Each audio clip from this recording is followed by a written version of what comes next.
Amém.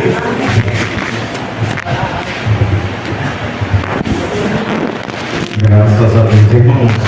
A paz do Senhor, bom dia, Deus abençoe a sua vida. Esse microfone é só oração mesmo, né? Só Jesus. Maravilha, irmãos. Deus abençoe. Eu quero convidar você a abrir sua Bíblia, o livro do profeta Zacarias, capítulo número 3. É um livro antes de Malaquias. Vai lá entre o Antigo e o Novo Testamento, volta no Antigo, no livro de Malaquias, um livro antes de Malaquias.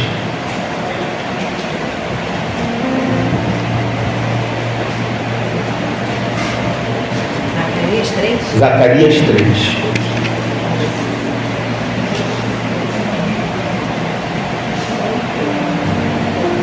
Amém? Amém. Diz assim: e ele mostrou-me o sumo sacerdote Josué, a qual estava diante do anjo do Senhor,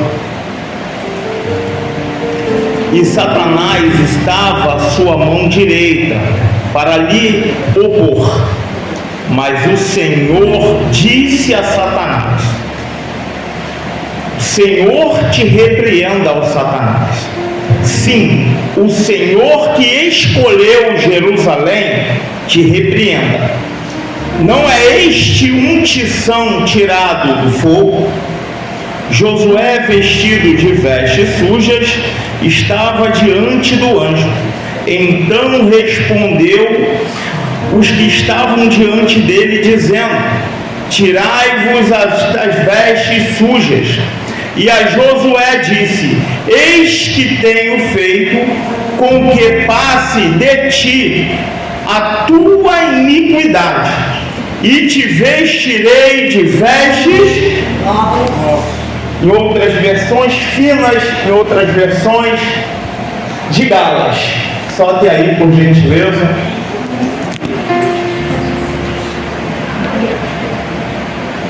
Pois bem, você já percebeu que desde o início do culto, através da vida da nossa pastora Daísa, já vem sendo falado sobre escrever uma nova história, reconstrução, vida espiritual.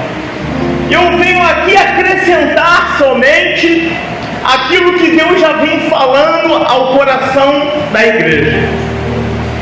É de fato que todos nós percebemos que a cidade de Jerusalém, ela é a cidade que fica, aleluia, na parte mais alta de toda a terra. Por quê? Porque Jerusalém, ela já foi reconstruída várias vezes. Você fazer uma obra, você vai ter o trabalho de fazer uma marcação e seguir aquilo que foi marcado. Mas você reconstruir em cima daquilo que já foi quebrado, destruído, vai dar trabalho. Por quê? Eles vão fazer em cima de escombros, eles vão fazer em cima de entulhos. E para que isso viesse a ser possível, o natural é colocar em terra plana. E para que isso venha a ser feito, Israel, você vai entender aonde que eu quero chegar. Israel agora está saindo do cativeiro babilônico. E dentro do cativeiro babilônico, Israel está há 70 anos passando uma dificuldade muito grande, porque não tinha templo para adorar, não tinha sacerdote para ministrar as ofertas. Então o que eles vão fazer? Vão começar a construir algo chamado sinagogas. E as sinagogas em Jerusalém, lá depois do cativeiro babilônico, era notória, mas ela se originalizou na Babilônia. E por quê, pastor? Para eles não perder a sua origem. Então eles começaram a dar uma função a cada família para guardar um versículo da Taná. O que é a Taná, pastor? É o Antigo Testamento. Então cada família era responsável por um capítulo do Antigo Testamento. Prova, Lucas capítulo 4, verso de número 1, vai dizer que quando Jesus, na sinagoga de Nazaré, ele é chamado e representando a sua família da tribo de Judá, foi levado o rolo do profeta Isaías, que dizia que o Espírito do Senhor Jeová está sobre mim, ele me ungiu a pregar a palavra aos mansos, cativos e aos quebrantados de coração e anunciar o ano aceitável do Senhor. Ou seja, a responsabilidade da família de Jesus através dele era guardar o capítulo de número 61. Só que tem um detalhe aqui: para eles não perder a sua origem, o que eles vão fazer? Eles vão ensinar, e os sacerdotes que tinham, que era aproximado 400, e como não tinha tempo, a palavra vai dizer que todo sacerdote se inicia com 30 anos de idade e vai se jubilar com 50 anos de idade. São 20 anos de ministério somente sacerdotal. Só que eu aprendo com a palavra que Zacarias, ele é levado no início do cativeiro babilônico. Ou seja, se Israel, vem comigo e faz a conta, se Israel ficou 70 anos no cativeiro babilônico, Zacarias tinha mais de 70. Aí alguém vai dizer, está quebrando o protocolo, vai dizer, tem alguma coisa errada, que se com 50 anos jubilou, com 70, o que ele está fazendo lá? Mas temos um problema: os 4.000 sacerdotes que voltaram totalmente desviado da presença. Só que Josué, embora tivesse dificuldade, Josué voltou guardando a palavra do Senhor. Sabe que eu aprendo aqui nessa manhã, eu já entro no corpo da mensagem, que com dificuldade ou sem dificuldade, você chegou aqui hoje. Com luta ou sem luta, você chegou aqui hoje. No meio da tribulação ou sem tribulação, você chegou aqui hoje e está separado para poder adorar a Deus no dia que se chama hoje. E aqui entramos no corpo da mensagem, porque temos um embate jurídico. A Bíblia fala de 3 tribunais. Primeiro tribunal, Jó capítulo 1. Quem era o advogado de acusação? Satanás.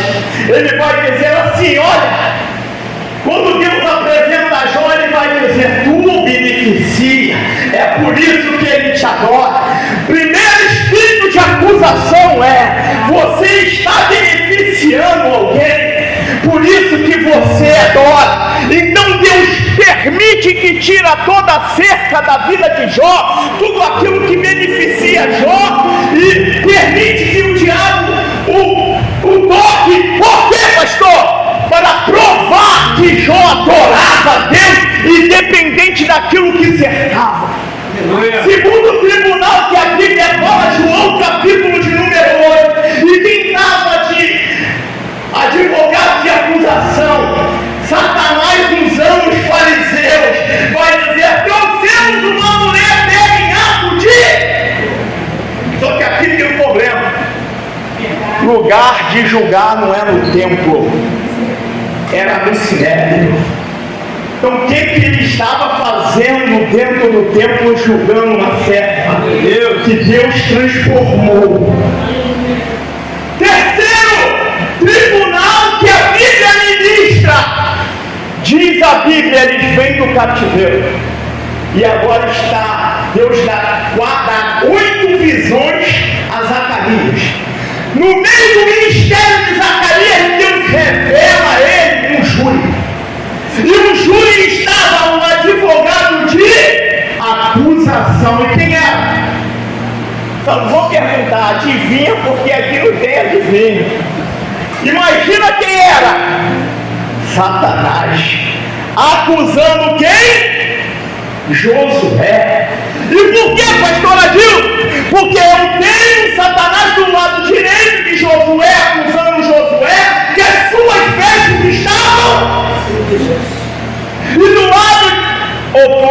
estava um anjo da parte do Senhor. Em algumas traduções vai dizer o anjo do Senhor representando Cristo, que é o nosso advogado de defesa. Se o diabo nessa manhã veio do lado esquerdo dizendo: você é miserável, pecador, não tem mais nada para você, do outro lado Jesus: eu cheguei primeiro, estou aqui, sou advogado de defesa dele, dela. Deus. Glória a Deus. E a história desenrola, porque o mundo espiritual se desenvolve. E diante da face do sumo sacerdote Josué, segundo o profeta Zacarias vai dizer, que quando ele era acusado, em nenhum momento o anjo pegou e expôs o pecado de Josué. Aqui eu aprendo. O anjo tinha uma solução para o problema que Josué tinha, enquanto do outro lado Satanás apontava o pecado de Josué. Está vendo como é que funciona aqui? A gente aprende. Para todo veneno há um antídoto. Você vai pegar. Você lembra em Paulo em Malta, quando ele é picado pela víbora? Paulo não poderia ser evitado de ser picado pela víbora, mas o antídoto não fez com que o veneno matasse o pregador, porque antídoto para picada de víbora é sangue de ovelha. Segundo o Instituto Butantan em São Paulo vai dizer que a vacina contra veneno de cobra é sangue de ovelha. Se o diabo chegou no dia de hoje para te acusar, você tem o sangue do Cordeiro de Deus que tira o pecado do mundo na tua vida. Mas se você reparar o texto, vai dizer que em nenhum momento o anjo passa a mão na cabeça de Josué. Mas ele diz: Josué, as vestes estão sujas. Para reconstruir de novo é necessário trocar as vestes. Aqui tem um problema. Vem comigo. Porque em Jerusalém, quem lavava a roupa na época não era mulher, era homem. Aí tu diz: pastor, tinha um grupo chamado lavandeiros.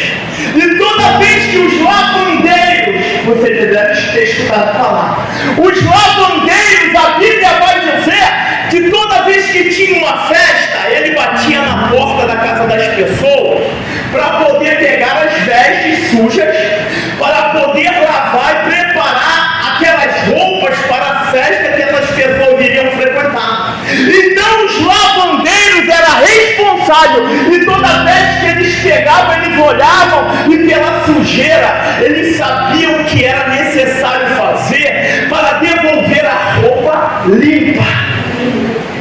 Você imagina a roupa de um soldado de guerra com sangue. Você imagina a roupa de um homem que lutou em uma guerra suja de sangue. Mas vai dizer que todo lavandeiro ele trabalhava com uma química, e essa química era um segredo, passava de pai para filho. Ou seja, essa química matava o lavandeiro aos poucos, e todo lavandeiro tinha pouco tempo de vida. E a forma com que eles lavavam as suas vestes, eles jogavam as vestes no chão e eles pisavam nas vestes para poder tirar aquela sujeira na veste. Sabe o que eu aprendo aqui? Os pés dos lavandeiros ficavam todos feridos.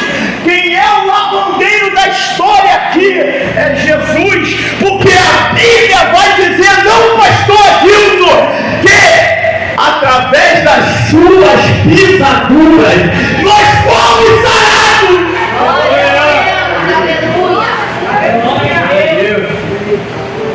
Pastor, tem um problema. Se tem uma química que mata ele aos poucos, que é passado de pai para filho, e a roupa precisava voltar limpa, nós encontramos uma problemática. E qual seria? Porque o anjo falou que a de Josué não servia mais não. Tinha que agora mudarem a roupa. Mesmo lavando não tinha jeito. E o que se pode fazer? O lavandeiro tinha uma segunda opção a fazer. Vamos tirar a medida das vestes, para poder dar umas vestes novas para o dia da festa. Aleluia. Entenda uma coisa: a veste que ele fez para você não serve para mim, e a veste que ele fez para mim não serve para você. Eu não falei que vestes existem melhores do que as outras, mas a minha veste tem o meu tamanho, da minha fé, o tamanho da minha paciência, como já foi falado, o tamanho do meu entendimento, o tamanho do que eu posso suportar. Sabe o que eu entendo com a palavra?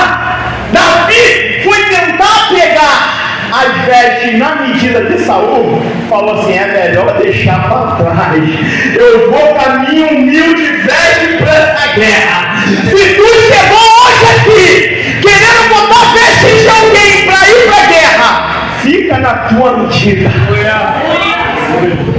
Glória a Deus. Só que aí não é só a veste, pastor, temos um segundo problema. Temos um turbante, e no turbante vinha santidade ao Senhor. Se eu preciso botar um novo turbante, eu tenho problema, pastor Adaísa. Meu turbante antigo não serve. O que eu faço?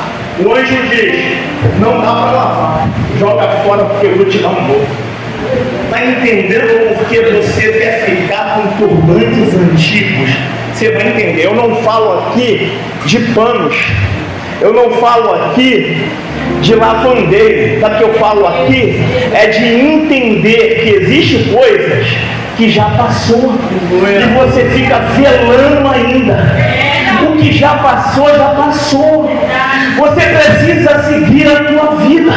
Para de velar problema antigo. Para de velar turbante antigo. Começa a seguir para o alvo. O que está te prendendo no teu passado para ir para o futuro são os turbantes antigos. Para de mendigar migalhas enquanto ele tem meta na tua vida. Vai entender? Deus criou o céu, criou a terra e criou o mar. Amém? Estava incompleto. O mar para ser cheio, Deus teve que criar os peixes. A terra para ser cheia, Deus teve que criar os animais. O céu para ser cheio, Deus teve que criar as aves. O homem para ser cheio, Deus teve que soprar nas suas narinas. Entenda uma coisa: sem o poder da graça de Deus somos vazios. Vazios, eu não falo aqui do oxigênio somente. Eu falo aqui da graça, da misericórdia. Eu falo do amor, porque tem gente que acredita em Deus através das condenações. Eu já tive com pessoas que colocaram em uma condição em julgamento outras pessoas, dizendo assim: se você não aceitar Jesus, Jesus vai te colocar no leito. Se você não aceitar Jesus, Jesus vai arrancar. Jesus, ele faz e é poderoso para fazer o que quiser. Mas se existe o livre-arbítrio, você não pode obrigar a ninguém a fazer aquilo que não quer. Deus nos criou para ser cheio, sim, mas tem que vir de mim e de você. Aleluia, glória a Deus. Aleluia. Então o profeta vai dizer assim: trocou as vestes, trocou o turbante. Temos um problema a fazer. Vamos finalizar, caminhando para o final. Agora eu preciso restituir Jerusalém. Eu já tenho sacerdote, eu já tenho povo dentro da cidade. Então a cidade está povoada, tem instrução dentro do templo. O que é que falta? A palavra da lei. Porque não adianta ter o templo, não adianta ter Jerusalém, se o povo está vazio da graça de Deus. Ai, Jesus, se não é para você, é para mim. Não adianta falar como crente, vestir como crente, andar com crente. Se eu sou somente uma capa, eu sou somente uma geografia vazia, se eu olho para a minha vida e começo a pedir a Deus para poder arrancar as provas que me vêm a cada dia, eu passo a entender e não confiar que existe um Deus que diz que se passares pelo fogo não te queimará, se passares pelas águas não te submergirá. Ou seja, devemos confiar no Deus de Zacarias, no Deus de Adão, no Deus de Abel, no Deus que encheu a terra. Glória a Deus. Glória. Eu finalizo essa mensagem nessa manhã,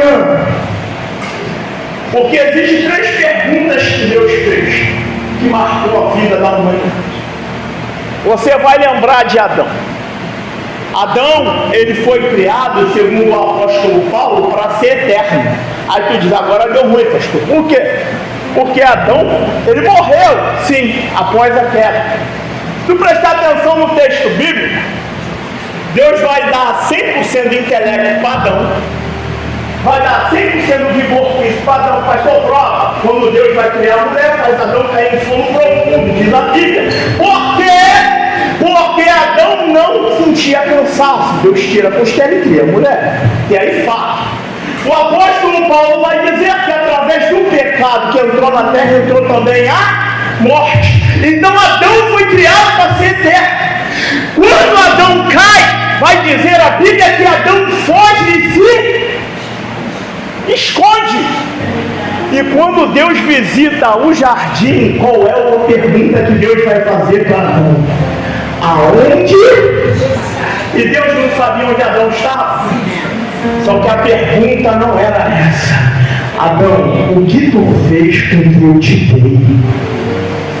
A segunda pergunta que Deus faz, ele faz para Caim. Caim, aonde está o teu irmão?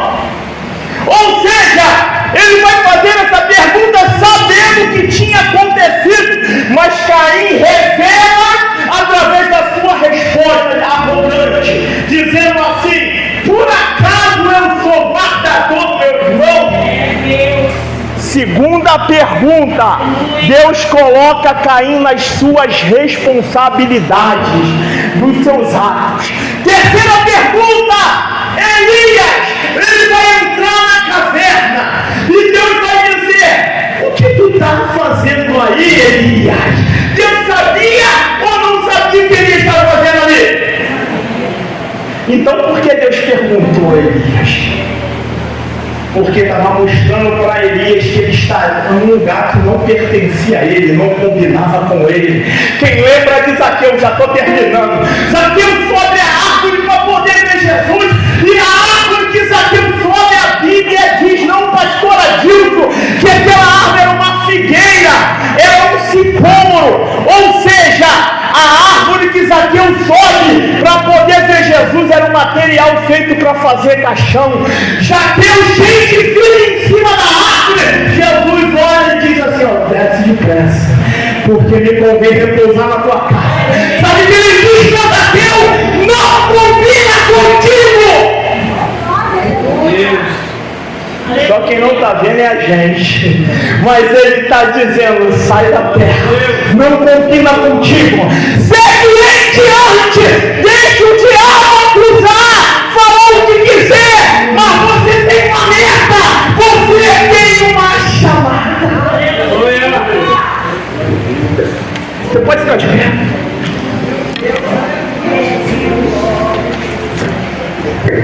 Pastor, o senhor leu um versículo, como diz na escola de profeta, pregação expositiva.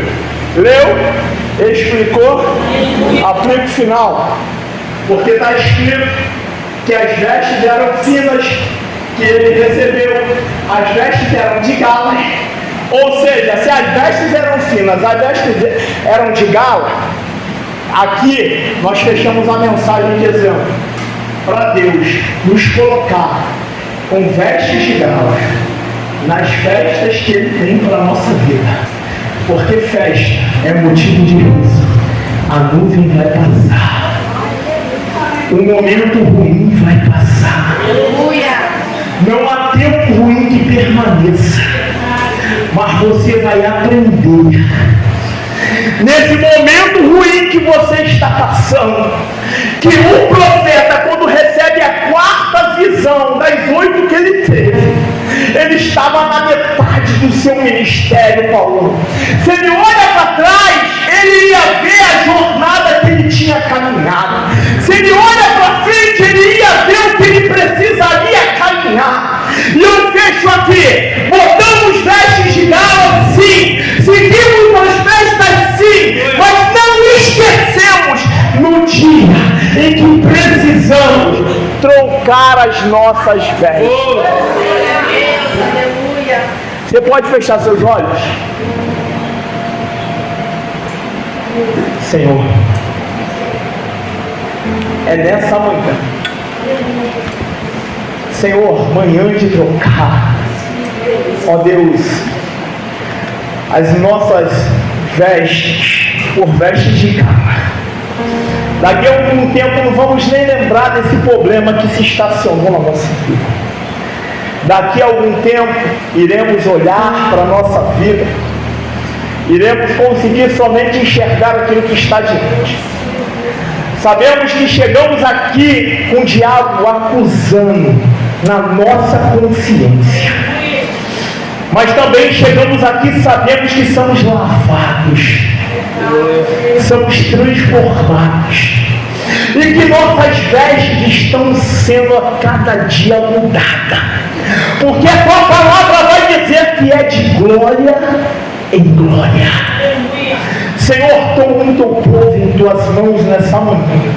Encoraja essa mulher, Senhor, a vencer essas lutas. Senhor, encoraja esse homem a não parar, Senhor, diante dessa circunstância. Senhor, que nessa manhã, Senhor, ó Deus, que todo espírito de acusação, Senhor, que caia por terra, toda obra do diabo caia por terra, todo trabalho ao contrário que caia por terra. Meu Deus, que a tua mão, Senhor, ó Deus, nos guie a cada dia para os propósitos que os processos têm nos levado. Ajuda o teu povo, Pai, assim nessa manhã oramos e já recebemos diante do lavandeiro do céu novas vestes, com as